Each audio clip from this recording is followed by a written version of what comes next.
Come on, Twitch. Why you gotta be so tough on us, huh?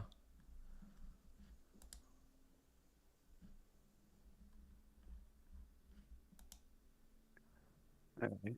I'm gonna load it up on my end. Get ready to rock. Ooh. Twitch, YouTube. Nice. Damn. We're about to. I hope Kaisen that's not live right now. He's probably getting his viewership decimated as we speak. his his live stream went from 100K viewers to 50K. They just flooded into the gentleman's code. The Gentleman's Code's about to be the most viewed Twitch stream this morning for sure in the 8 a.m. window. Yep. I'm not gonna be surprised whenever Kick gives us a call and says, "Hey guys, we gotta sign a deal with you guys. We gotta get you off Twitch. We got to get you off of Twitch. That's You guys are fucking cooking way too hard."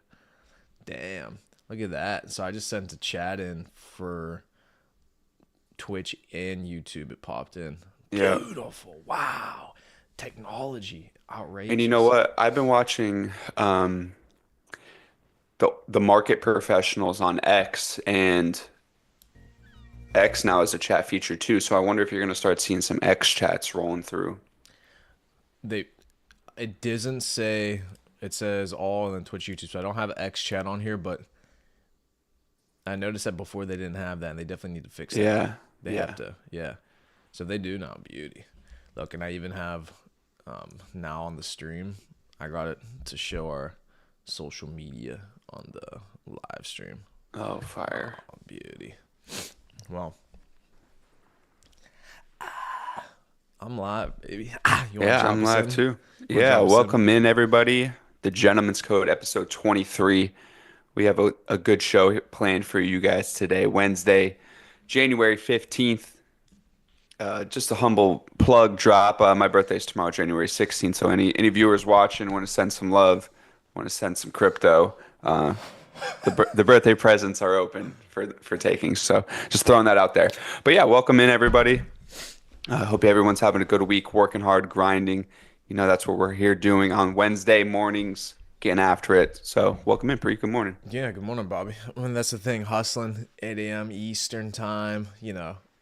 It's funny because we do these streams at 8 a.m. Eastern, but 90% of the audience in the United States are sleeping, hugging their pillow. They haven't even had their first, quad shot espresso for the morning, and we're over here going live, bringing the fucking fire. They gotta wake up to a two-piece to the dome. They get that YouTube notification, the Gentleman's Code episode 23. They're like, oh, I fucking missed it again. Yeah, Fuck. these fucking guys again. They're locked in. What the fuck? I was sleeping. It's like, yeah, motherfucker. We're out here hustling, baby. We don't give a fuck, bro. I slept three. I didn't even sleep 3 hours last night, like 2 hours. I wake up the messages from Priamo from 2:30 in the morning. I'm like, oh, he's gonna get no sleep before the episode tomorrow. Zero, Rob. I was up to yeah, dude. I'm letting a dude in from Germany into the private crypto chats. He's in Germany. He's like, all right, have a nice day. And I said, where are you at? Because it's 3 a.m. here, bro. I'm about to go to sleep. This dude's in Germany. So, but yeah, dude, fucking 3 hours. I don't give a fuck. We're still here. We're hustling, baby. I'm bringing the fucking fire. So, real quick, just for you guys to like, comment, subscribe to the channel. Twitch is pumping now, so we should probably have 200,000 live viewers from what I'm hearing about Twitch. It should be a fucking people just flooding in left and right. But I know you want to talk about a little potential ban coming up here again, which we've heard about in the past. But I Well, don't know. speaking of social media's sites, yes. So what's going on with that? Because I haven't looked into that too much. I know they had talked about banning it in the past whenever Trump was in office the first time, I believe, right? Yeah. Yeah, And things have changed though. Things have changed since then. First time around, 2016 to 2020 when Trump was in office, he didn't like the national security threat of TikTok. It is owned by ByteDance, which is a Chinese corporation, but ultimately all media in China gets funded by the government and is censored by the government for the people. So TikTok, the first time around in the Trump administration, he wasn't a big fan of it. He wanted to get it banned, and Congress started passing some bills to get that in motion. And it kind of got put on the back burner. Nothing ever happened with it until about a year ago, six months to a year ago. The Senate and some Congress people ended up pushing a law through that is going to say it's banned in the United States. It ultimately ended up going through the court system, where they agreed on the date of January 20th, with a few exceptions of, which I'm sure you heard of, if a United States corporation buys it, or if they just dilute the company and it's not in the United States anymore. So that's kind of the two options we had, and it's looking like as of right now that it's going to get diluted at the United States. There is some people that have shown interest. I saw a new front runner coming to the mix. I don't know if you saw this, Who? but the front runner is Mr. Elon Musk himself to buy TikTok, is what I've been seeing. Also, Trump has flipped his position on it as well. So he was kind of against TikTok in the beginning, but as we know, he kind of used social media and TikTok and different platforms during the election to get elected. So I think he's opened up to the idea of it. But again, it's going to be a lot of work that I think he doesn't even want to deal with right now. So it's kind of, he's pushing it out. He's kind of trying to find investors, people maybe that will buy it, that will save it. I know Kevin O'Leary from Shark Tank, who's big on TikTok, also is looking to maybe purchase it. But in terms of social media and what TikTok actually provides is TikTok actually, and I've learned this firsthand, TikTok Shop has actually provided so many people with reliable income to this point. So there's over 1 million people that use TikTok Shop to make money and as an affiliate. So that's kind of what they're thinking of, trying to save people kind of a new way to make money online with digital e-commerce and making video formats and stuff like that. Mhm. So I think, I don't think TikTok is a terrible idea to have. Maybe the brain rot side of it, but from in like a free market sense, people being able to build a small business and then just go on TikTok and post their products, from if you make your content good, millions of people to see, is a game changer for a lot of people, and a lot of small companies can make a lot of money doing this the correct way. Um, but yeah, there's just some ties they got to tie up here in the next 5 days. But you might be seeing TikTok get banned in the United States January 20th. Right. And the thing that you said about TikTok and being able to make money on there, that was the first social media platform where virality was so accessible to everyone. And it just has to do with the algorithm. Whatever they did with that algorithm, they just made it so accessible to everybody that everybody pretty much had a chance to go viral if he had a good video. And that wasn't something that you saw on other social media sites, on Instagram, on YouTube, on all these other different platforms. It seems like, not seems like, it just certainly was much more difficult to actually get something to go viral. And so that was, in my opinion, why TikTok had blown up so much originally, because people realized, oh shit, you could just go over the TikTok and next thing you know, you got a fucking million followers. Well, if you have a Yeah. million followers, that's, what is that? That's marketing. That's advertising money. Now you got sponsorship deals. Now you got companies coming to you saying, "Hey, promote this, promote that." You can do yourself, build your own company, build your own business, sell your own product. Boom, boom, boom, boom. I mean, geez, dude, look at the fucking OnlyFans girls. A lot of the OnlyFans girls were on TikTok, went viral, and they get all these dudes, these hornballs, to go sign up to their OnlyFans page because of their Yeah. TikTok. Post the link in the bio and they go in and just buy the OnlyFans. Boom, boom, boom. All right, and gentlemen, you better not have a single motherfucking subscription to any of those girls. But No. the other thing with TikTok, that, so one of the guys that we had went to college with, um, I'm not sure if you've ever had this conversation with him, but I know when he came to visit Arizona, we had actually went out to go eat with him, and we're talking about TikTok. And in the line of work that he's in, he knows also the things that TikTok does, or the companies in China do, to manipulate the audience in the United States. Okay. Mm. So there's a form of mental warfare that takes place on TikTok. And this is also another incentive for the government to want to either have a US company buy TikTok or ban it, because TikTok in the United States is so much more degenerate than TikTok in China.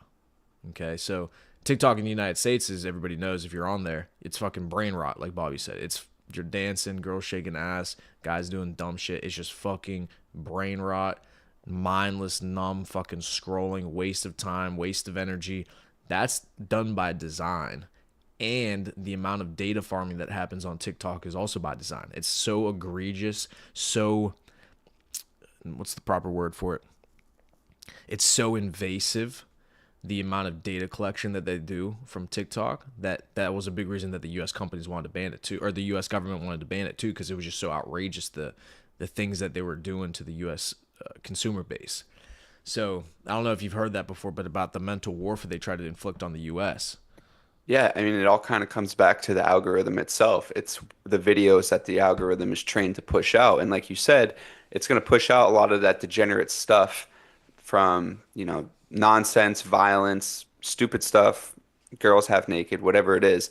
But even the good content, there is a lot of good content on TikTok as well, but it's just not going to get the reach that some of the degenerate stuff gets. Like you said, people back in the day could get on TikTok, post the stupidest stuff and have 1 million followers in 6 months. At the beginning of TikTok, I think things have changed now with the algorithm. It's you're not able to kind of do that unless you're posting like 3, 4 times a day good content like we try to do on YouTube, which I think is pretty much all the social media's algorithm at this point. They want to see consistency, they want to see good content. But back in the day, it wasn't like that. In 2017, 18 on TikTok when it first came out, it was you could just post a video of you taking shit on the toilet and you could have 500,000 views. Literally, you could. But it's funny you bring that up because actually last night when I was reading into some of this stuff, the Chinese have another app and it's called the Red Book, and it's one that you nobody knew about here in the United States. And I guess the Americans, looming the TikTok shutdown, wanted to get on another app, and so they went on this Redbook app, which is a Chinese app, and all the Chinese people are pissed off because they're like, all the Americans bringing their degeneracy onto the app, like just making these crazy videos. Because, like you said, and it's not like that, like the way they do it. They probably use it more like an Instagram or something, like just posting their pictures, posting their life. But for the Americans, it's like comedy and it's, some crazy stuff that they post on there. So Redbook is another one that they use that the Americans are getting involved in. Yeah, I've never heard of Red Book, but yeah, that just shows you what they can do with these apps, because people don't think that this is the ignorance of Americans, and that's why people in the U.S. have to understand it's a lot more than just you know there's a lot more at stake than just having to have this inclusive culture where everybody's soft and everybody gets a participation trophy and everybody's woke and nice.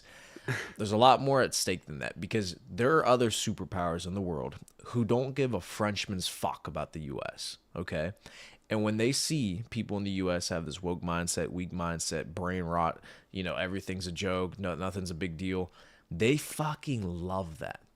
Because countries like China, what are they doing? Well, they're sending over shit like TikTok so people can act degenerate on TikTok in the US. And what do you think that does to the children of the people in the United States? It brings down their IQ. It wastes their time and energy. It puts them in it literally destroys their ability to think properly. So they can't concentrate or focus on something for more than fucking 5 seconds, because the algorithms destroyed the way that their mind works. So you think, well, why would China want to do something like that? Well, if you can destroy the cognitive ability of the youth in the United States and waste their fucking time, well, while the Chinese kids are in school doing their fucking math equations and shit, and then they're going on TikTok and seeing people doing math, because it's fucking completely different in China. What do you think? How do you think their children are going to perform? They're going to be a lot more disciplined, a lot more competent, much more intelligent than the people in the United States.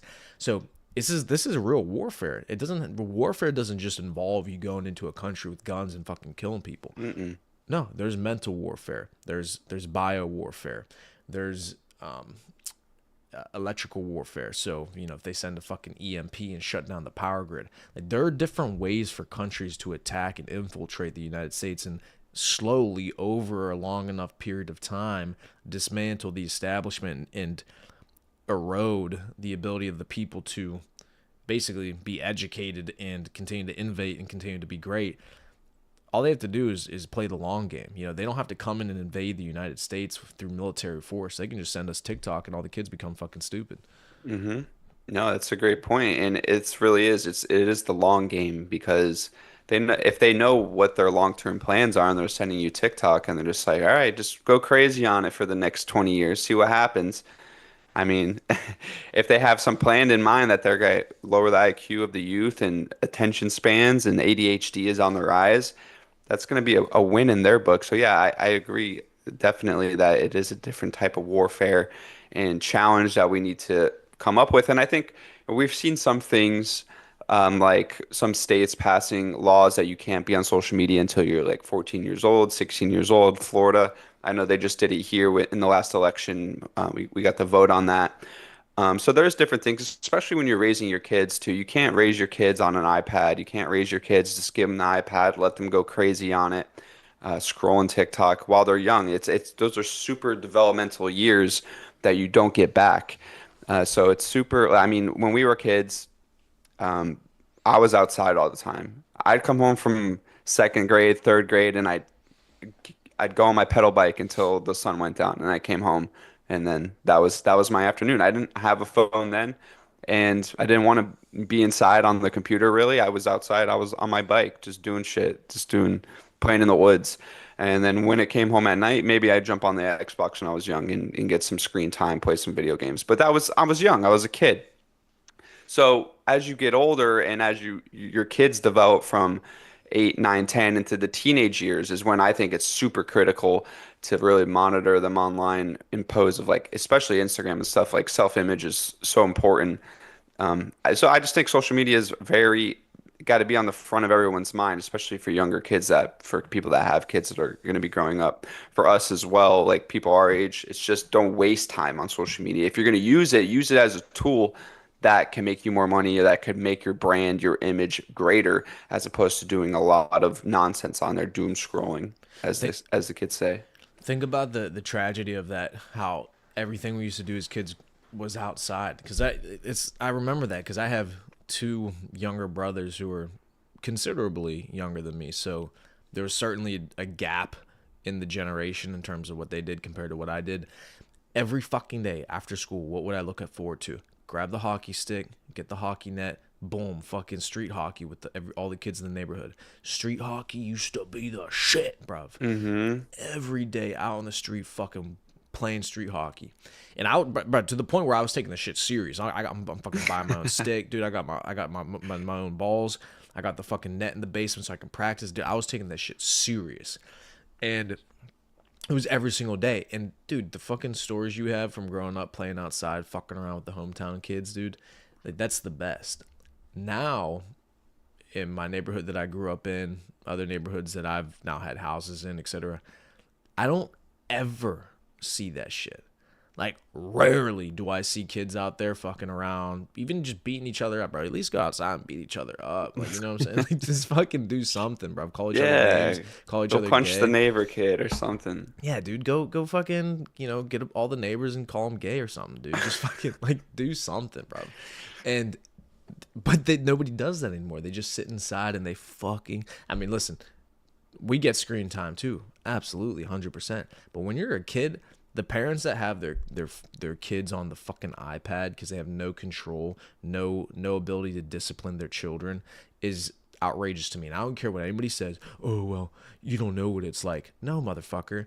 99.9% of parents in all of human history didn't have iPads for their kids, and they managed to raise and have those children survive those periods of time. So you don't need an iPad for your fucking kid. So how about you teach them some fucking discipline? How about you discipline them when they're acting out and show them how to act without having a fucking screen right in front of their face from the time they're a toddler? Do you think that's healthy for a child's brain to have a fucking screen in front of them from the time they're 2, 3 years old because you don't want to feel like distracting them or keeping them engaged on whatever it is that you guys are trying to do? Say, no, get your shit together. Don't have a fucking, bro. I will never do the fucking iPad when they're that young. Nah. Fuck no. It's sad because a lot of parents are like, "Oh, the kid's crying. He wants the iPad and he won't stop crying until I give it to him." Okay, well, make him cry then. Like he's gonna he'll cry all night because he's not getting it. But a lot of people they're just gonna cave in, give him the iPad, and then the kid goes back to being happy, scrolling on whatever, doing whatever he's doing. Like you said, you got to set discipline in them young, not give it to them, and then see what happens. They're gonna cry. Kids cry. That's what happens. Yep. Just don't let them bully you into doing it. That's what I'm saying, bro. You're the fucking adult. I hear this shit all the time now, especially with Western parents and people in fucking America. Bro, I think I told you this before. I don't negotiate with women or children. Yeah. What is this negotiation that's going on? Oh, they're crying, they want the iPad. All right, just give it to them. What the fuck is this 2-year-old gonna put you in a headlock? What the fuck are you Yeah. talking about, bro? You don't have to give him the iPad. Let him cry, dude. Let him cry. Let him learn that he's not gonna get it. Like, it's this behavior that people reinforce. And it's so logical. This is just the mentality of people is so weak in this country. It's so logical not to reinforce poor behavior. If you don't like a certain type of behavior, well, then you don't reinforce it. Well, but I just want to stop, so I'm going to do this. And then you reinforce the behavior, and that just gets worse and worse and worse and worse, because this child now realize whenever they act up and they start crying and screaming and yelling, throwing a fit, oh, that works. I get what I want. I get the iPad. Yep. Exactly. It's just like a fucking mouse in a lab. You're just reinforcing the behavior. It's not rocket science. It's like, oh, if I cry and act a fool, I'm going to get what I want. Cool. Let me keep doing that. And this is how you get these adults who act this way. So what's this negotiation going on for? There's no negotiation. No fucking iPad, bruv. Just sit there and cry. Yeah, it all comes full circle with these apps and everything going on. It's just people have to be smart about it when they're letting kids on it. Like, different laws pass 15, 16 years old. As you start becoming a young adult, seems more realistic. But you just gotta be smart about it. With the TikTok ban looming, we'll see what happens. Maybe TikTok's on its way out, and we get a little bit of a shift here towards YouTube. Maybe we'll see some views go up from the younger generation who wants to make some money in the Taylor's code, as opposed to getting brain rotted. But it's funny, like you said, like kids these days don't really play outside. They're not doing anything. They're inside trading crypto. That's what these 12-year-olds are doing these days. They're not out riding their bikes. They're trading shit coins. Yeah, exactly. The young buck from the rug pool. Hero. He was a fucking hero. Isn't that crazy though? Yeah. Like when we were that age, that didn't even cross our mind. Nah, yeah, dude. Making money. I didn't give a fuck about making money until I was like 18. When I was a kid, all I thought about was playing sports and, getting a bit of ass here and there. But, I mean, outside of that, I didn't give a fuck. I didn't care about money. Well, I was going to say something with the... with the one last thing with the parenting, too. This is why, as men, right? And this is the gentleman's code. As a real gentleman, as a man, you understand that you also got to be strict in the way that you conduct your household and the way you run your household. Households where you let the woman take the lead. I was telling this to Logan the other day. He liked how I articulated this. I go, Logan, we were talking about girls. And I go, Logan, I said, as soon as you start letting your girl think, you're doomed. It's over for you. You're doomed. I go, because when she starts coming up with her own ideas, that's whenever you start getting the kids on hormone blockers. That's whenever you start getting everybody gets vaccines. That's whenever you start getting. That's what happens whenever you let the emotional side make the decision making, right? And so it's true, because what happens is men have gotten convinced by the feminine society that all these things that they know inherently are not good, they let it go because it's like, oh, what, I feel bad, or like, well, we should be inclusive, or well, we should maybe we should just listen. It's emotions. It's emotional. And it's not to say that, okay, don't take this out of context. Oh, you said women shouldn't think. No, okay, obviously they can think. But my point is they should not be making the difficult decisions when it comes to things like disciplining, when it comes to things like, should we get the vaccines? When it comes to things like, should our kid be, that was born a boy, should we start naming it a fucking girl's name? It's like, you don't let them make those kinds of decisions. As the man, you got to come in and say, no, we're not doing that shit. But it's the households in which the woman takes charge where the men sit back and they say, "Oh, okay, all right. Even though our boy, our son Johnny is a boy, okay, I'll call him Jessica." It's like, bro, who the fuck are you? If you have any ounce of fucking testosterone left in your body, you're not gonna allow your son to be called by a fucking woman's name. What the fuck is that? What is this shit? That's Again, ludicrous. ludicrous. How could you as a man do that in your own household? Dude, I think about this and I go, who the fuck are these men? Who are these guys that they're okay with that? And it's not even the ones that are full on board and they're pushing and they're like, yeah, this is good. Those guys are psychos. Those guys exist. I'm talking about the men who know that it's wrong and it makes them uncomfortable, but they go along with it because their wife tells them that they should, and the society tells them that they should. It's those guys where I say, dude, do you not have any fucking testosterone in your coursing through your veins? Do you not have any ounce of bravery to say, hold on a second, listen, baby, I love you, but what the fuck are you talking about? We're not calling Yeah. this. Bro, stand up and have some fucking. This is what we're trying to teach the young men they're coming up and they're inside the Taylor's Code. It's like, you gotta understand that you have to make those tough decisions and say, draw the line in the sand and say, hey, this is the way that we operate in this household. This is what's right. This is what's wrong. This is my creed. You're either gonna abide by this creed or you're gonna get the fuck out of here. Okay, whether that's your wife or whether that's your children. There is no negotiation. If you don't like the way that I want to conduct and build this family, then don't be here, right? I have no problem with that. Then you're just not going to be here. That's fine, right? But you can't bend on everything, and then because your life just becomes destroyed. So the point was, I was saying to Logan is, yeah, as soon as you start letting her think, you're doomed. It's over. So, you're fucked, dude. You're fucked. You're going to raise a bunch of weaklings, right? Yeah, you're right. And one of the points that you hear a lot is the fatherless home and how that kind of affects kids growing up, especially I'd say young men, because they have the ability once they get a little bit older physically to kind of just overpower their mom physically and then mentally at that point, just, they could go out, once they're 14, 15 years old, go hang out with their buddies, they get ideas from their buddies, and then they go home and they don't have a father at home to tell them like, hey, listen, this is wrong, stop doing this shit or I'm going to beat your ass. Like it's a lot of young men have that structure where they know if they go home doing something that they shouldn't be, that they're gonna get in trouble for it. There's gonna be something at home waiting for them. If you don't have that at home, which a lot of people don't as well, it goes both ways.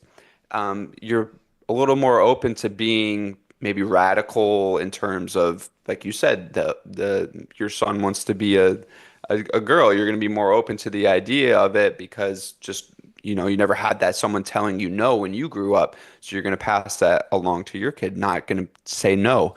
And sometimes you need to say no. You need to lay the law down, like Priamo said, draw a line in the sand and say, where we're building this family, we're not going to do that. And it goes for everything, and not just that, but in terms of going out, you're late at friends, drinking, smoking weed out, as a teenager, doing things you shouldn't be doing. If one parent doesn't catch it, maybe the other one will. But for, like I said, people that don't have a father in the home, that they don't have that dominant masculine presence there when they get home to tell them we're not doing this stuff. It's going to be a lot harder of a life for them, unfortunately. Yeah. It's interesting you brought that up because I just saw yesterday a video. Now, I didn't necessarily look at the research and look at the numbers myself, so I am taking this at face value. But it was a presenter in front of a room, and she was basically doing a TED Talk style video in front of an audience, and she's going over statistics for families that have both parents or that have a single mother home or a single father home, right? And the point she was making is essentially what you were saying. Children who live in a single mother home have ridiculously higher probabilities of that child ending up in jail, in the juvenile detention system, being on drugs, addiction, very, very bad outcomes. Okay. Now, families that had a single father home, okay, so no mother but the father, those children had the same probabilities of going to jail, being on drugs, being in the juvenile detention center the same probability of that happening as to a two-parent household. So think about that.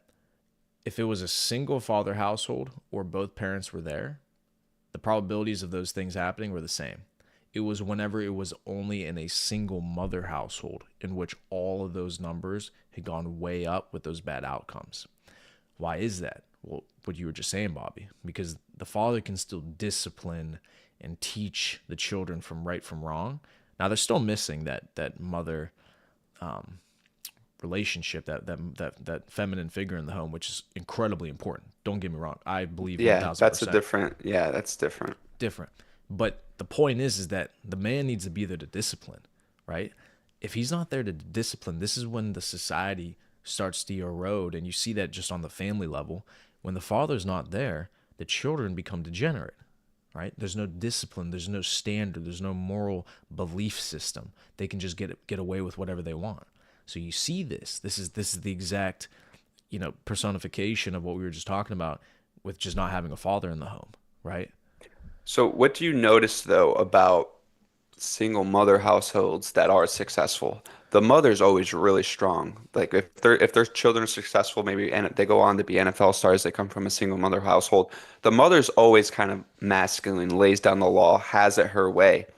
So Yep. it goes to what we're talking about. Like you see what different discipline and a structure could bring to you in your life. That's what it is. Even single mother households where you see the child is very successful, goes on to do amazing things. The mother had to be strong, had to be tough, had to say no, had to do those things. And that's just how it goes. Yeah, and that's an incredibly difficult thing for a woman to do. But in respect to those women who do that, because, like you said, yeah, they're typically working 2, 3, 4 jobs just to raise the kid. They're never at home. They're coming back. They're whooping his ass whenever he's being bad, Yeah. etc. They're But not putting up with it. they're not putting up with it. But I respect that because that is what they need. That's the reality of it. Is that's what she has to do. So the women that do that, difficult, but respect that you do that. But that's why typically in a single mother household, when the mother isn't able to discipline the way that the father would, you have problems. It's issues. Again, because the society erodes whenever there's not a masculine figure around. Because there has to be, there has to be the knowledge that there's the potential for physical harm when you do the wrong thing. Okay. And that's not to say that a father should just harm people or harm the children, right? But the point is the lesson that a father teaches is there are consequences to the decisions that you make. So you better be a good decision maker and make the right decision so that you're not in a situation where you have to deal with physical conflict, right? Because as a man, you live in a physical world, right? There's physical consequences to the things that you do. And when you know what those consequences are like, you take life a lot more seriously. Okay. You see this happen with people who get into jujitsu and martial arts, like a Mark Zuckerberg, dude, super soft, super liberal, this, that, and the third. He gets into jujitsu all of a sudden. Next thing you know, he's trying to uncensor things. Now he wants to be on Joe Rogan's podcast and be the good guy, etc. But because once these guys do things that are in the physical realm, they start to realize, oh, this is what real life is like. Oh, this is what another man could do to me. Oh, this is what war is like, right? When you remove that from a society, that's whenever you live in this fairy tale world where you think everything's about feelings and everything's about Hmm. inclusiveness, etc. You Yep. lose sight of what life is really like, where it's dangerous, where you have to take things seriously, where there has to be standards. That's a great point because, like you said, like the mothers are the nurturers. They go on, they make sure the kid wakes up, has breakfast, his diapers are changed, gets dressed, and goes to school. What, or if the kid's at home, taking care of the kids at home. But what's dad doing? Dad's out working in the oil rigs. He's dangerous job. He's doing construction, lifting heavy beams, doing stuff, and he physically has strain on his life on the day to day. For some guys, some guys is different. You might work financially, it's stressful. Guys trying to come for your money, take your investment fund away, whatever it is. It's war out there at all times. So there's a heightened stress levels that men have to deal with sometimes, and they come home and they can project that strength onto the family and onto the kids and telling them, listen, I know you fucked up, but this we're not going to do it. It's just it's simple as that. When you see, like you said before, circling back to it, is when you see actions that you don't want in your family, that's when the masculine role has to step up and say, we're not going to do it. Correct. Exactly. And you gotta be okay with not being the good guy in the moment because your family's not gonna understand it in the moment. They're gonna think that you're unsensitive or you're a dictator or you're da da da da. They're not gonna get it in the moment. But down the road, on the long term, they always come back around and say, "Oh wow, he was right." Right? Perfect example: the vaccine. Man says to his family, "No, we're not doing it." Oh, why? Why? But we have to. But grandma. But Fauci. No, we're not doing it. Oh, you're so bad guy, right? 2 years later, everybody's getting fucking strokes. People are getting fucking heart attacks, TIAs, all this shit. Oh yeah, Dad was right. Fuck. Okay, thanks, Dad. I appreciate it. It's like you got to be okay with being the bad guy. But again, another thing that men are afraid of nowadays is being the bad guy. You can't be afraid to be the bad guy. I don't give a fuck if you're upset at me in the moment. You're going to see that down the road, I was telling you the right thing, and you're going to understand. It might not be today, but I'm not a coward. I'm going to do the brave thing. I'm going to take the heat now, understanding that I'm doing a good thing for you in the future. But what men will do now is they want to be the good guy. They want to make you feel good now, like the mom, and then not understanding that 2-3 years down the road, you actually ended up making it worse for your son or for your daughter. Like you just made life worse for them, but it was good in the moment. It's like, you can't do that, dude. Stop trying. Sometimes the truth hurts. Yeah. Whatever you guys say in the moment, the truth will hurt people. It will. But like you said, down the road, the truth always prevails. So the truth will come out and it'll shine light on whatever happened. And maybe it was for the good, maybe it was for the bad. But when you're dealing with, like you said, emotionally, when you're acting on emotions, oh, I want her to feel okay now. I want my son to feel okay now. It's taking away from what actually the structure of whatever the argument was, whatever the person needed to learn. They might not learn it if you're just going to make their emotions feel better now. Sometimes people need to sit in their emotions like, oh, wow, I really messed up. I shouldn't have been out drinking late with my friends. I shouldn't have been out smoking late with my friends. I was really stupid. But if you just bypass it, like, oh, well, he was safe. He got home, or whatever the situation is, sometimes you need those emotions to set in and for people to understand that they made a mistake, that they did wrong, and they will.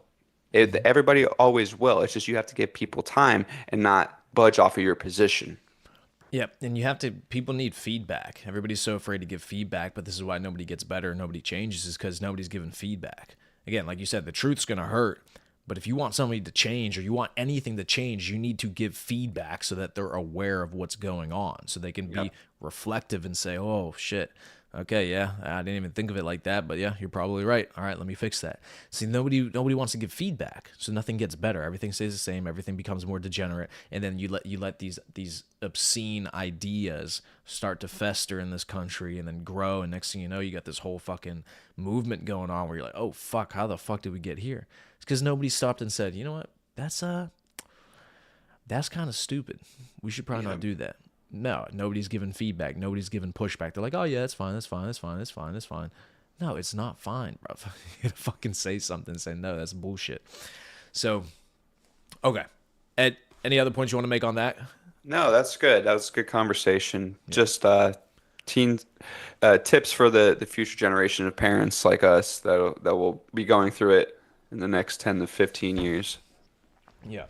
So one other thing I was gonna touch upon was interesting couple of takeaways I had from this past Saturday. So I was telling you before we started, took a girl out on Saturday, took her to the classic spot. Which, by the way, okay, I'm gonna give some game to the young viewers, gentlemen. I may have said this before, I'm gonna say it again. First date, when you take a girl on a first date, you always take her somewhere she's never been before. Okay, this is game. So I always ask, okay, have you been to this restaurant? Yes? Okay, cool, we're not going there. Wait, what? Why? I like that restaurant. No, don't give a fuck. I'm not taking you there. I know another dude took you there. I'm not fucking taking you there. All right? Always take her somewhere she's never been before for the first date. Why? Well, because you want her to associate only you with this restaurant. So number one, she's not going to have any prior memories of other dates she's had there. She's not going to be thinking about anybody else. Two, then If it doesn't work out with her, and you tell her to kick rocks, the next time she goes there, who's she's gonna think about? She's gonna think about you. All right. This is a fucking game. So always take them somewhere new. Okay. The second thing, you gotta have a spot. All right.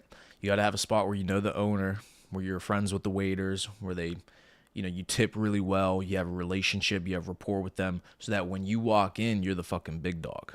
Okay? So I had this place in Arizona, I got this place in Pittsburgh, I got this place in Miami, where when I go in there, the owner knows me by first name and hugs me and gives me a fucking, whatever the fuck I want. Okay? Bro. Game changer. So, anyways, take this girl to my spot here, and first thing that happens, walks in. Oh, yo, bro. The one waiter. Yo, bro. You looking fresh, bro. You come in fresh here every time. Da, da, da. And then the owner of the restaurant's this old Italian guy who always walks around with a glass of wine. Classic Italian dude, like 80 years old, owns the restaurant. Bobby, he's there every single fucking night, sipping on his wine. Doesn't do anything. Like, he's just there chilling. It's just his restaurant. And he's funny as shit. So That's how you know a restaurant's good, by the way. When the owner is physically there, just on the premise, that's how you know a restaurant's good. Not when they're just out building these chain 5-star restaurants. No, when the owner's there, having his wine, maybe having a meal, his kids are there. That's how you know it's a good restaurant. exactly. Correct. Yeah, he's there, but he's not cooking nothing, he's not touching nothing. He's just there to yell. He's just there to tell you, hey, Bro, he'll be yelling back. He'll yell back. You hear somebody screaming in the kitchen. He'll go, hey, keep it down. That's all he does, dude. He fucking yells and he drinks his wine and listens to music. So this place is like out of a movie. It's tucked away in the corner of Pittsburgh.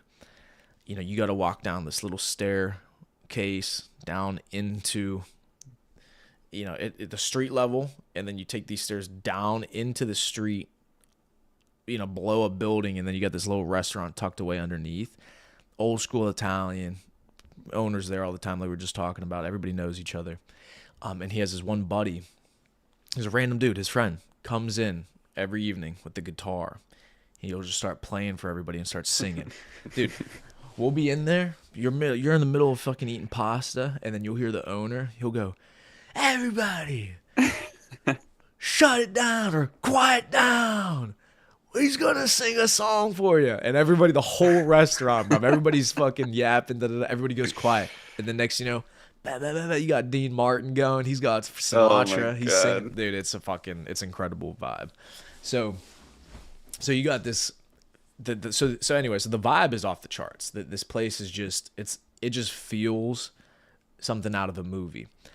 So, dude, you got to think about it. I pick up the girl class. I'll pick her up in the AMG. I got the purple ambience inside. I got the fucking engine purring. I'm fucking ripping it around town.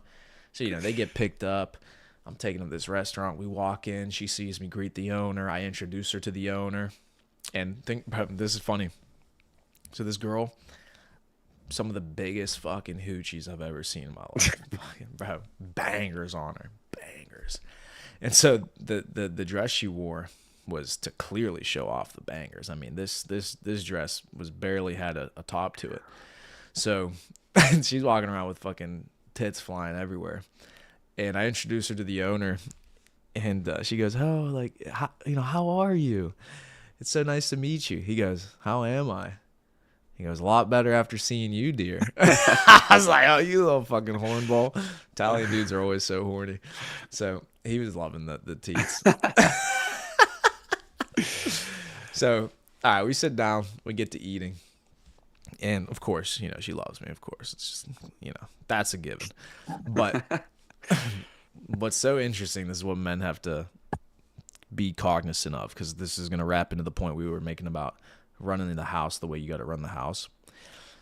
She has all these bright ideas, and she was a very intelligent girl. Don't get me wrong. I'm not taking anything away from her. Super intelligent, big aspirations, big goals, which I love that. That's awesome. Great, right? You always have to respect intelligence. But she had some differing views than I did on some things, right? And like I said before, I'm not no pussy. Oh, wait, you think this way? Okay, I believe whatever you say, baby, just because I'm trying to get laid, which most of you fuckers do. No, I told her I got no, disagree with that. Here's why. Make my points. Boom, boom, boom, boom, boom. showed my high level of competence. So here's what happens. You guys will see this. If a girl actually loves you, or she wants to be with you, or she's interested with you, it's incredibly how quickly they no longer have opinions. So by the end of dinner, she's already saying to me like, well, like, would you like me to like think like that? Or literally saying this about her points that I was disagreeing with her on. She's like, well, would you like me to do that? And I'd say, well, yeah, for sure. She's like, okay, like, yeah, I mean, you could try, or we could try to do that. Or it's already by one dinner, by the end of the first dinner, trying to adopt my mindset or the way that I think about things. That's how you know a girl actually likes you, because you'll see how quickly they no longer care about their opinions or ideas. Their goal is to be with the guy that they fucking adore. So she could have these fantastic ideas. As soon as she knows that she likes you, oh yeah, whatever you say, whatever you think. It's like, oh, okay. Yeah, go ahead. Yeah, I would say, and it's true from the perspective of they want to adopt your mindset. They want to think like you have, especially if they adore you, they think you're smart, they think you're charming, they think you're strong and masculine. They want to understand what makes you tick that way. They want you to understand, they want to understand of why you think this way. It's attractive to them of, the thought process behind it. So always explaining your mind why you do things is super important, especially when talking to women, like we talked about from the emotional aspect versus the logical aspect. There's a thing, me and my girlfriend, she'll come up to me. She's like, listen, sometimes you're very logical behind how you talk to me. Like it's A, B, C, D, and you get E. Like it's like, I'm a straight shooter. I'm like, if you do this, you get this, do this, this. But she's like, sometimes women are looking for just they want you to hear their emotions, and it's different than as opposed to how men think that we just want to get things done sometimes, or just talk about things very logically. Sometimes girls just want to talk through their emotions, and that's different than how we talk per Mm-hmm. se. So it's just knowing your audience, knowing who you're talking to. That's true. But I like how she did that for you. That's nice. Yeah, and that's attractive. I mean, what's better than your girl adopting the way that you speak? She starts using your lingo. Now she's friends with your friends. She likes hanging out with you guys. Like that's the best. That's the Hmm. best when a girl she starts to love all the things that you love. Your car, your favorite car. Oh, baby, what car do you like? Oh, I like this car. This car. Okay, that's what I like. And that's the best, bro. I So love now that. she's gonna go back to her friends and say, "Oh, my favorite car is a AMG GT. GT. Yeah, yeah. Your friends will be like, "What It's the my fuck's favorite that?" car." But that's exactly what happens. They'll adopt it, dude, and that's good. That's what I'm saying. That's good. And what you were saying too, that's another skill in and of itself. Is yeah, you got to understand whenever girls, not everything with girls is just explaining things to them, right? When you're having a normal conversation like that, like we were actually making points, talking about things. But if a girl comes to you and she's just looking for you to hear her, or be an emotional support, yeah, as gentlemen, you got to be able to recognize that and provide that. It certainly isn't always about just giving an answer or trying to solve problems, which of course is how Yep. men think. If she just needs to feel better about something, yeah, give her a hug, lay down with her, relax for a minute, say, hey, it's all good, just listen to her. And then whenever she's ready, because you have to let them get the emotional side of it out, if she's ready and she even wants a solution, then you can go ahead and provide that. But that happens down the road. First, you got to just take care of the emotional aspect of it, which is fine. And sometimes they don't even ever want the answer. No, that's something I've learned, and that's something that I need to work on for myself because, like I said, I'm trying to give answers. Something happened at work, coworker, manager made her upset, made her mad, hates work, doesn't want to work, blah blah blah. And I'm like, okay, well, you should do this, you should do this, you should take action, email this person. But that's not what she wanted to hear. She didn't want to hear that. She wanted to hear, oh, it's all right, don't worry about it. It's just work. Come here, sit down, pat on the back, hug, and make some dinner. Just talk about it, right? And sometimes I'm working so much and I'm in such a high gear at all times. That's just what I immediately jump to. Mm-hmm. So it's common self-reflection of being more open to emotions and listening and just taking in what she's talking about. And like you said, but that's what she told me. She's like, I don't want answers. She's like, I just want you to hear me. And that's how you got to be sometimes. Yeah, yeah, exactly. And there's nothing wrong with that. People take things the wrong way when you say, women are better at some things than men, and men are better at some things than women. A man should handle this duty in the house, a woman should handle that duty in the house. It's not about whether somebody's right or wrong or somebody's better than the other person. No, it's just we require different things. We're different things, right? So there's nothing wrong that women need that. That's what actually for me is attractive about them, is that they are that emotional side, that feminine side, that energy that men you don't naturally have. Like you want that from a woman. And so there's nothing wrong with the fact that she doesn't want an answer. She doesn't need an answer. That's fine. Guys, it's fine. You don't have to give her the answer then. Just My answer's relax. probably not good anyway. I don't work at the company. I don't know Yeah. anything that's going on. Yeah, So I it's don't know just, what these ladies are doing. Who fuck it, dude. But if she's mad about it, then hey, I'm on her side. Fuck Betty too. Betty's a bitch. yeah, She's a yeah. fucker. So yeah, you got to understand the difference. But the one other point I'll make is now you also have to understand, gentlemen, the only way that somebody's going to start to adopt your mindset, whether that's from a leadership perspective within a business or somebody that you're mentoring. So it could be men or women that are looking up to you, or a woman in a relationship. For somebody to be able to adopt your mindset and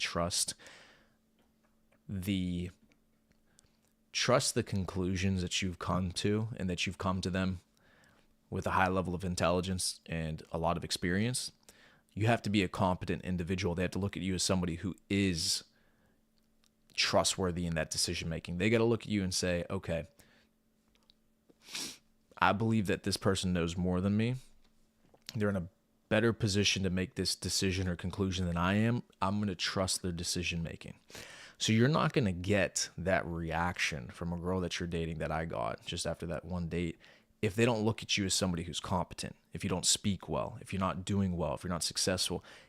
If you have no evidence to show that you're competent, then why would they adopt your way of thinking? Of course, they're going to be way more combative. They're going to be a lot more assertive on what their opinions are, because they're not going to look at you as a individual that they could just relinquish all their power or control to, right? Yeah, I mean, especially if you're someone who's not doing anything, if you like for a gentleman that has set himself up weightlifting every single day, is consistent, builds a new skill, is looking at crypto charts every single day, is building online stores, learning how to run ads, learning how to build his own business. That's somebody that could actually provide value for someone else. If you're someone else, if you don't do anything, if you're just in a dead end job working the fryer at Burger King and you're happy with it, they're not gonna take your advice. They're not gonna listen to you. They're not, it's gonna go in one ear, out the other, and then they're on to the next fellow they want to talk to. So Mm-hmm. you have to set yourself up as a trustworthy person, as somebody with success, somebody who is skill based, somebody that knows things, to even be interesting to talk to, because people are a lot deeper than just a face level conversation, especially when you start getting into a relationship like that. Mm-hmm. And you can't get upset as a man who's working, a dead end job and not making money and not bettering himself. You can't get upset that women don't look at you or notice you or care about you. You Yeah. can't, bruv. You can't. It's not to say that you don't have value and that you can't change it. That's the beauty of being a man, is that you actually can change your value. Women can't necessarily change it too much. It's very heavily predicated on their beauty, their looks, which over time does diminish. So that part of them will diminish as well. As men, it's the opposite. We start as zero, and then you build yourself up to what you can by the time you're 30, 35, 40 years old. So you can't even get upset of women not paying attention to you whenever you're working at, the grocery store. Like, why I can't get a girlfriend? Da, da. Bruv, it's not even to say that you have no value, but how could you blame them for what you're doing right now? It's like saying to me, well, Priyama, how could you see no value or not want to date a girl that's 300 pounds and ugly as shit? Well, because she's 300 pounds and ugly as shit. Like, that's why. It's like, well, why won't girls date me? Because I'm a cashier at Walmart. Well, Yeah, because and I you're, weigh 350 and I eat McDonald's every night for dinner. It's yeah, like, well, everything you just said, yeah, just that's listen to why. yourself. Yeah, yeah, yeah, that right there. That's why. Yeah, exactly. Now, here's the thing. As a man, you can change it though. That's the thing. You can fucking change it. So how about you change it? And then you start to see how these things start to open up to you. It's not easy though. It's not easy, gentlemen. This shit does Mm-mm. not happen overnight, and it's not easy. But I would highly recommend you fucking do something about it. You join the Taylor's Code, you enter the network, you start working with people like myself, Bobby, the other individuals that we network with, make money with. Because when you're surrounded by these fucking savages that all they do is better themselves and improve their own lives, you realize how the issue is no longer how can I get a girl or a girlfriend or a wife and have a family. It's The only concern is how can I continue to improve myself so I can continue to impress and honor my wife, honor my children, and show them that I'm willing to do whatever it takes to become the best person I can be to then become the best provider for them, right? That's the type of energy you need. That's the type of people you need to be networking with. Otherwise, yeah, you're going to stay exactly where you're at. You're not going to experience any of these things in your life because it's not just going to happen by accident. Definitely does not happen by accident. That's something, luckily, we learned at a young age. Um, and a lot of people don't realize it until it's too late. They think they could just coast by and someone's going to come around with a magic wand and make them rich or make them successful. But it's baby steps every single day. You got to get on here when you're tired at 7 a.m., jumping on live streams, jumping on calls, and doing things that you don't necessarily want to do. But yeah, it's the perfect opportunity to join a network of guys who are working every single day across the world, different countries, building any kind of business you can imagine, from clothing to crypto, uh, anything you could, anything in between, sales professionals, gentlemen's tips, dressing to the nines, luxury cars, luxury watches. That's what we're doing here. That's what we're building here, to become that ultimate professional, ultimate gentleman. So you're happy when you look in the mirror and you could actually be happy with what is in the mirror. And then, like Pramo said, something that you honor your wife, honor your children, something you're happy to build towards is the ultimate goal of being a man, and something that you're happy to look back on all the work you did and go, it got me to where I am today. So that's most important. And like Priyama said, also, if you're not happy with yourself, if you're not happy with what you see in the mirror, you can change that. It starts today, right? If you're overweight, go on a run, go to the gym, get going. If you're broke, you can't afford to get out of your parents' house, whatever it is, you could always pick up a side hustle, a new income, a second job, a third job, whatever it is. It's all out there for the taking. So there's no excuses in 2025. Zero. No, nobody's going to look at your situation and exonerate you for the outcome, right? You can't go to your girl and say, "Oh, I wasn't able to go to the gym today because I was tired or I had a long day at work or blah, blah." Nope. Oh, listen, women don't give a fuck. They care about what's the actual result. Hmm. Did you actually get it done or not? We were just talking about earlier. I slept 3 hours last night, taking care of a guy to get into the private crypto plays. I worked the entire day before that. I went to the gym. I did my run. I did my lift. Everything. Like everything happened yesterday, and I didn't fall asleep till 4 a.m. Because I had 8 shots of espresso, so I literally couldn't sleep. It happens, right? It happens. What time did you have your last espresso at? It was late. It was like 8 o'clock. I had a double. Yeah, That's why you're up so late. yeah, yeah. I had some late meetings. I had to do one at 9 and then one at fucking 10 Eastern time. So I've ripped double at 8 p.m. to be ready for those. But I still got the job done. I'm not gonna sit here and stay up till 4 a.m. and text Bobby at 4 a.m. Hey man, I really need to sleep in tomorrow, so I'm gonna miss the fucking live stream. Can we do it on? No, bro, that doesn't even fucking cross my mind. Did you get the job done or not? It doesn't matter how much you slept. It doesn't matter what you did the day prior. Did you get the job done or not? What's the job? What do you have to get done? So quit fucking lying to yourself and telling yourself you can't go to the gym. You don't have time. Don't have time to make money. I don't have time to do my side hustle, bruv. Either make the time or be a fucking loser for the rest of your life. Make the decision. Okay? So, outside that, I mean, we fucking gave him the sauce today, Bobby. You got Yeah. anything else? No, let's end it there. Go be a hero. Don't be a zero. Get after it. Work hard, and you'll get the results that you put the work in for. Plain and simple. Exactly. All right, gentlemen. Like, comment, subscribe to the stream. Continue to get the juice online. And for those of you that are not already inside of the Taylor's Code, the link is in the description for my stream. It's in the description for Bobby's stream. Click on it, join it, start making money with us ASAP. It could be crypto, could be e-commerce, could be sales, could be affiliate marketing, could be whatever the fuck you want to do online. We'll figure it out. We'll help you make money. Okay? But let me do a little Mr. Producer. First Twitch live stream, we had 800,000 live viewers. Fuck you cussing that. Sorry, buddy. All right. We'll see you guys this weekend, Saturday and Sunday, live streams. Yep. Saturday, university meeting. Sunday conversation with Bobby on his channel. All right. Let me do a little Mr. Producer.